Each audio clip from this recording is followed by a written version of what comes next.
अस्सलामुअलैकुम दोस्तों, आज की वीडियो मूसलाधार बारिश हो रही है। उपर नाले जो पानी डिगदा देख लो। अल्लाह पाक रहमत करे, इस बारिश को सहरावां च लै जाए जिथे बारिश की जरूरत आई। इतने साड़ियाँ फसलां खराब हो रही वा, कपाह की फसल जी नुकसान हो रहा वा। सारे दोस्त दुआ करो कि अल्लाह करे ये बारिश जी कल भी शुरू हुई आ, तीसरा दिन आ बारिश में। परसों भी हुई सी, कल भी, तो अज भी हो रही है। ये बारिश में लै जाए उधर सहरावां च,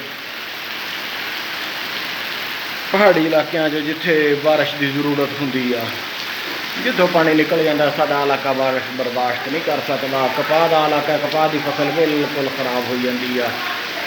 अल्लाह पाक आपकी रहमत करे तो बारिश नूं बिल्कुल ख़त्म कर दे। जोड़ा साडा फसल तो सारा खर्च होया वा। बाकी अल्लाह पाक बेहतर फैसले करने वाला, जिहड़ी रोज़ी रब ने देनी है वो दे ही देनी है। इस तरह दी होर वीडियो देखने लिए सारे दोस्त मेरे चैनल में सबसक्राइब कर लो, नाल घंटी वाले बटन भी नप दो। सारे दोस्त आमीन भी कह दो। जज़ाकुमुल्लाह खैर।